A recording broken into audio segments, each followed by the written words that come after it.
Role कर दो। Sir, collectorate में धरना प्रदर्शन चल रहा था, कौन लोग थे जो धरना दे रहे थे, क्यों दे रहे थे, और सर वो गेट जो बाधित किया गया था, बंद कराया गया था, क्या इन प्रदर्शनकारियों के द्वारा ही किया गया था? और बताया जा रहा है सर यहाँ पे जिला अधिकारी का भी ऑफिस है और जो पीछे कचहरी है उसमें कई जजों के कोर्ट ऑफिस है, तो क्या कुछ कार्रवाई की गई है? देखिए, 15 मई को थाना टीपी नगर से एक महिला चली गई थी, जिनके बारे में उनके परिजनों द्वारा 16 मई को गुमशुदगी दर्ज कराई गई थी। 17 मई को उनका शव थाना रोहटा के एक ग्राम से, जहां की वो रहने वाली थी, वहां से बरामद हुआ था।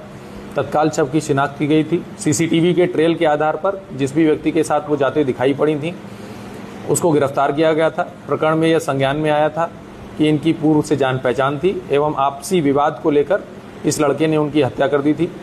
इस लड़के का भाई और खेत का मालिक, जिन्होंने साक्ष्य मिटाने में इस लड़के का मदद किया था, उनको भी पुलिस ने अपनी तरफ से ही मुकदमे में नामजद किया था। इस मुकदमे की विवेचना क्षेत्राधिकारी ब्रह्मपुरी के द्वारा की जा रही थी। इनके द्वारा लगातार जो भी पीड़ित पक्ष है उनसे बात की जा रही थी। कल भी वो उनके घर गई थी और जितने परिजन हैं उनके द्वारा विवेचना पर संतुष्टि भी जताई गई थी, जिसके वीडियो साक्ष्य भी हम लोगों के पास मौजूद हैं। परंतु कुछ आपराधिक तत्वों के द्वारा, जिसमें कि एक व्यक्ति दिग्विजय सिंह भाटी, जो कि भारतीय किसान यूनियन BR अम्बेडकर गुट कोई अपने आप को उसका राष्ट्रीय अध्यक्ष बताते हैं, जो कि अमरोहा से, जिन पर 9 मुकदमे हैं, जिसमें मैं आपको बताना चाहूँगा कि SC ST एक्ट का केस भी उनके ऊपर लगा हुआ है और वो अमरोहा से जिला बदर हैं।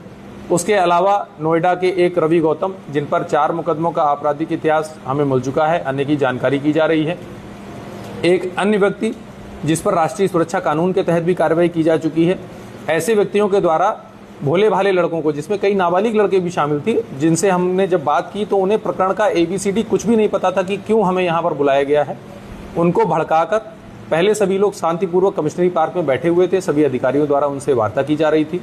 उनसे ये भी कहा गया था कि जिसको भी ज्ञापन देना है या जो भी विवेचनात्मक बिंदु आप चाहते हैं वो हमें लिख के दे दीजिए। उस पर कुछ लोग राजी भी थे, लेकिन इन आपराधिक तत्वों के द्वारा उन्हें भड़काकर कलेक्ट्रेट के गेट के सामने रोड जाम की गई, जिससे आने जाने वाले लोगों का आवागमन बाधित हुआ। जितने अधिकारीगण हैं उनका आवागमन बाधित हुआ। इनसे लगातार वार्ता जारी रही, लेकिन बहुत लंबा समय निकल जाने के बाद में और सारी चेतावनी इन्हें दिए जाने के बाद में इनको आवश्यक न्यूनतम बल का प्रयोग कर वहां से हटाया गया है।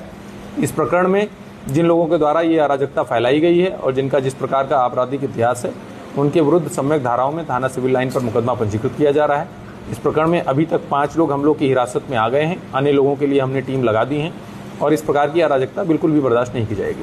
सर, आए दिन यहाँ पर इस तरह के धरने प्रदर्शन और गेट रोकना होता है, तो क्या कोई मैसेज देना चाहेंगे कि बिना मतलब में लोगों को भड़काया न जाए? देखिए, मेरा सिर्फ इतना कहना है कि यदि किसी को कोई समस्या है, हम लोग लगातार जन सुनवाई में बैठते हैं और सारे साक्ष्य जो भी चीज़ें हैं, यदि किसी सरकारी कार्मिक की गलती सामने आती है तो उस पर भी मुकदमे पंजीकृत किए जाते हैं। लेकिन ये बात आपकी सही है कि थोड़ा सा इधर बीच कई लोगों के द्वारा इस प्रकार के कुछ प्रयास किए गए हैं। रोड जाम करने के मामलों में 4 मुकदमे अभी तक लिखे जा चुके हैं, ये 5वां मुकदमा लिखा जा रहा है। अनावश्यक लोगों को भड़काकर जो अराजक तत्व इस प्रकार की अराजकता फैलाने का प्रयास करेंगे, उनके खिलाफ निश्चित रूप से सख्त कार्रवाई की जाएगी। भोली भाली जनता और जो पीड़ित पक्ष है, हम लोग लगातार सी प्लान एप्लीकेशन के माध्यम से जनता से वार्ता करते हैं। उनके द्वारा हमेशा ये बताया जाता है कि जिसके घर में कोई कैजुअलिटी हो जाती है या कुछ हो जाता है, वो लोग इतना उसमें नहीं इन्वॉल्व होते हैं, लेकिन अन्य लोगों के द्वारा अराजकता फैलाने के लिए उनका प्रयोग किया जाता है। इस प्रकरण में भी घर वालों पर हम कोई कार्रवाई नहीं कर रहे हैं।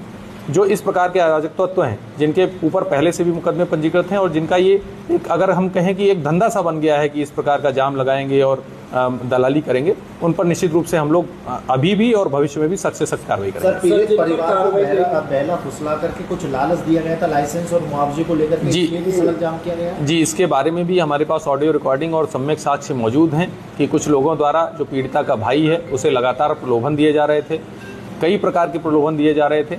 यह भी सामने आया है कि पूर्व में भी इनके द्वारा प्रलोभन देकर कई लोगों से ऐसे कुत्सित कृत्य कराए गए थे। उसके संबंध में भी साक्ष्य का संकलन किया जा रहा है। धन्यवाद।